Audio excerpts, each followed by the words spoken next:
seja bem-vinda ao canal Inglês em Alguns Minutos. O meu nome é Ana. Muito obrigada por estar aqui vendo este vídeo. No vídeo de hoje eu vou falar sobre alguns erros aí que são muito cometidos em inglês, principalmente por aquelas pessoas que estão iniciando os estudos.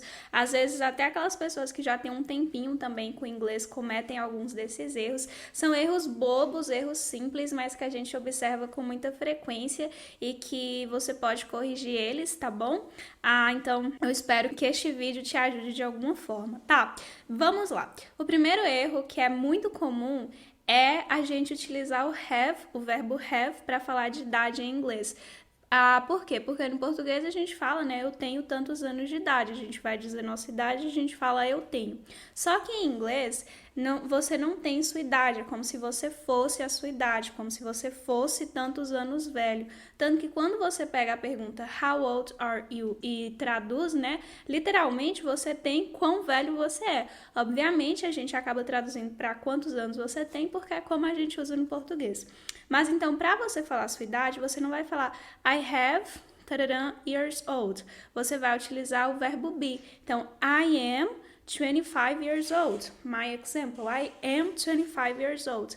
Eu tenho 25 anos de idade. É como se eu estivesse falando, eu sou 25 anos velha, tá? E não I have 25 years old. Não usa have, I am. Então, você vai utilizar o verbo be, tá? I am years old. Ou só I am e sua idade também, tá bom?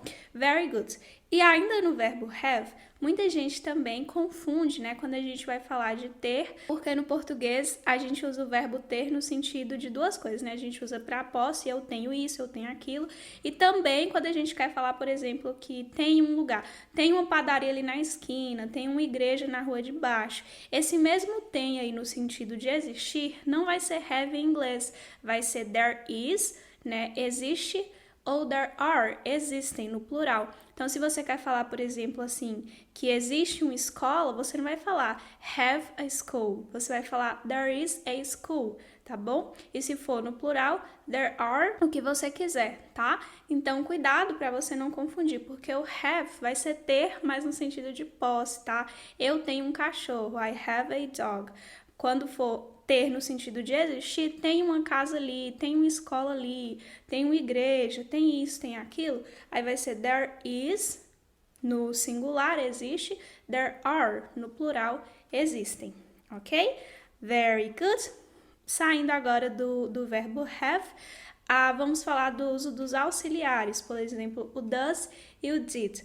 É muito comum, às vezes, a gente confundir ou às vezes esquecer que se você já está utilizando o auxiliar, o does ou did, né? O does no simple present ou did para formar, por exemplo, o simple past, você não precisa conjugar o verbo, porque você já tem o auxiliar fazendo isso. Como assim? Se você vai usar, por exemplo, ele gosta de sorvete, você não precisa colocar does he likes, né? Colocar o like, a regrinha lá do S para simple present. Você não precisa colocar likes porque o does já tá ali fazendo isso. Então, does he like ice cream? Você não vai colocar does he likes ice cream. Você não precisa conjugar o verbo, né? Se você já tá utilizando o auxiliar. A mesma coisa quando você utiliza o did para formar frases interrogativas ou negativas no passado. Você não precisa conjugar o verbo no passado porque o did já tá fazendo isso. Então, ó, did you like the movie? E não did you liked? Você não precisa colocar o like no passado porque o did já tá fazendo isso para você, tá? Então, toma cuidado, se você vai utilizar does, você não vai conjugar o verbo, né, na terceira pessoa, he ou she ou it, ele não vai receber o S, e did, o verbo não vai para o passado, porque o auxiliar já está fazendo isso, ok? Very good. Outro erro também é a questão dos adjetivos, né, porque no português a gente usa o adjetivo depois do substantivo, por exemplo, uma casa grande, um carro caro. No inglês, esse adjetivo vem antes, né? A big house, a expensive car. Só que também, às vezes, as pessoas confundem porque não importa quantos forem os meus adjetivos, todos eles irão vir antes do substantivo, né? A famosa inversão da ordem. No português, se eu vou falar que a casa é grande, luxuosa, confortável, tararã, eu vou colocar tudo depois. Uma casa grande, espaçosa, confortável, bonita. No inglês vai vir tudo antes, né? A big, beautiful, expensive, comfortable house. Então, ó, quantos eu tiver, todos vão vir antes do meu substantivo, tá? E também, ainda falando de adjetivo, colocar o adjetivo no plural. A gente não coloca o adjetivo no plural em inglês. No português, a gente fala cães bonitos, né? Cães bonitos. Eu não vou falar no português beautiful dogs. Eu só vou colocar o meu substantivo no plural. Então, beautiful dogs, tá? Só o substantivo que vai para o plural. O adjetivo não vai, tá bom? A mesma coisa, não importa quantos adjetivos eu tenha, apenas o substantivo lá no final que vai ter o plural, tá bom? Very good. Outro erro comum é confundir your, que significa seu ou sua, né? Posse, e com your, que é you are contraído. Então, you're beautiful eu vou utilizar o you are beautiful. Então, you're beautiful, você é bonito ou você é bonita. Mas se eu quero dizer que algo é seu, eu vou utilizar o your igual tá aparecendo aqui, ó. Your house, né? Your dog, sua casa, seu cão, tá bom? Então, não confunda your de seu ou sua com your de you are, you're beautiful, you're something, tá bom? Não confunda os dois. Very good. Outro erro aí também comum é quando as pessoas vão falar graças a Deus. Esse aí acontece muito, as pessoas colocarem thanks God. Thanks God. O thanks tá errado porque do mesmo jeito que eu não posso falar thanks you, a gente não fala thanks you, né? A gente fala thank you. Então o God também é o meu sujeito, então eu não falo thanks God. Eu falo thank God, tá bom? Thank God. É só lembrar que eu também não posso falar thanks you, que eu falo thank you. Então, não thanks God, e sim thank God, né? Graças a Deus, ok? Very good.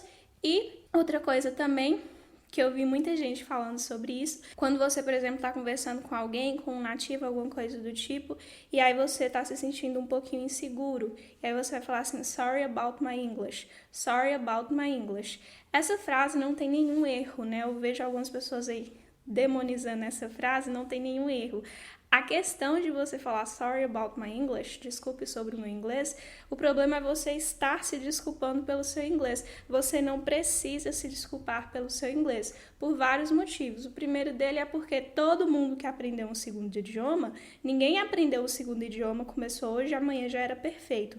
Isso não acontece com ninguém. Então, todo mundo enfrentou dificuldades no início, todo mundo teve problemas no início. Então, você não precisa, não existe a necessidade de você se desculpar pelo seu inglês, tá? Você pode falar assim, I'm still learning, né? Eu ainda estou aprendendo. Não precisa ficar falando sorry about my English, desculpa pelo meu inglês é assim assado. Não precisa se desculpar pelo seu inglês, porque só o fato de você estar se esforçando para falar outro idioma já é algo admirável, tá bom? Very good. Então, é isso. Se vocês gostaram, né, como eu falei, são erros simples, mas que às vezes a gente confunde. E são erros bobos, né, que dá pra gente exterminar aí. Se você gostou desse vídeo, me avisa aqui nos comentários se você já sabia de todos eles. Se não, eu posso fazer um segundo também com outros aí, né, que a gente observa com mais frequência. Lembrando que cometer erros, errar é super normal, tá bom? Todo mundo erra, como eu falei, ninguém aprende o idioma do dia pra noite e já tá perfeito. Todo mundo comete erros. E você não precisa ter medo de errar, porque às vezes, né, a gente só aprende depois de errar. É errando que a gente aprende, tá bom? Bem, mas então é isso. Eu espero que você tenha gostado. Bons estudos e até o próximo vídeo.